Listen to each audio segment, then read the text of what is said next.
White celebrities usually refrained from making political statements.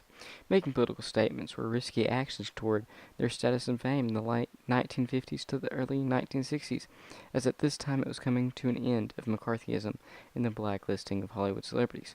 So for celebrities to come out vocally with opinions on matters including civil rights, it could mean being blackballed for making a living, especially during the civil rights movement.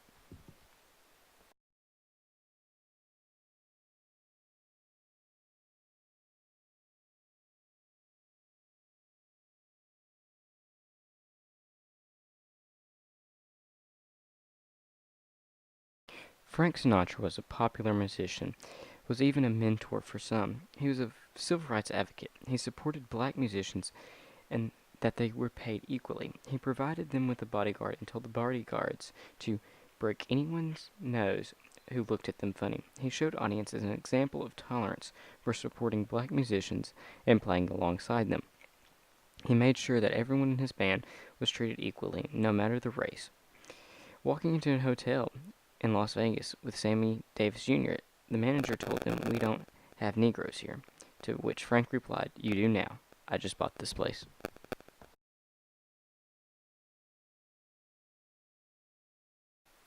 Marlon Brando was someone who other actors looked up to.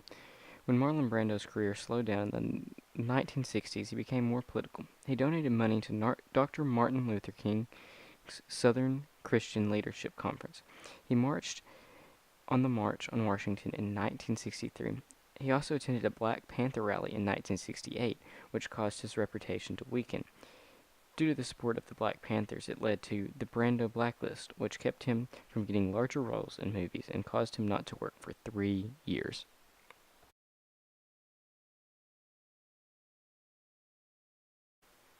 Bobby Darin had a short but influential career. Darin was not just a Las Vegas headliner, but he was also an actor.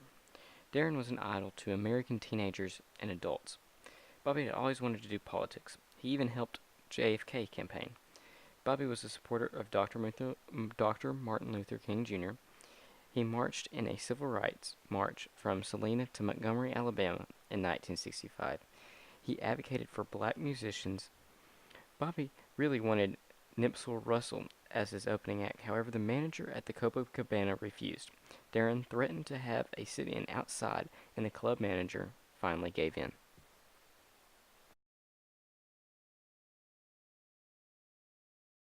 Charlton Heston was an Oscar-winning actor. Heston's acting career spanned 5 decades.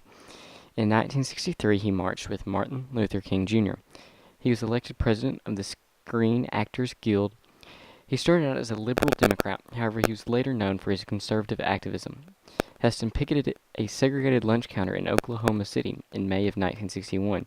Heston is quoted saying, "2 years ago, I picketed some restaurants in Oklahoma, but with that one exception, up until very recently, like most Americans, I've expressed my support of civil rights largely by talking about it at cocktail parties." If you don't believe me, you can listen here. I picketed some restaurants in Oklahoma, but with that one exception, up until very recently, like most Americans, expressed my support of civil rights largely by talking about it at cocktail parties, I'm afraid. But again, like many Americans this summer, I could no longer pay only lip service to a cause that was so urgently right and in a time that is so urgently now. Mr. Bella. Bob Dylan was a folk singer that was politically active. Bob Dylan performed when Martin Luther King Jr. gave his "I Have a Dream" speech. He used his music to convey an entertaining message to the masses. His music became anthems for civil rights movement. He was able to bring the anthracites, the activist face, to the eyes of the public.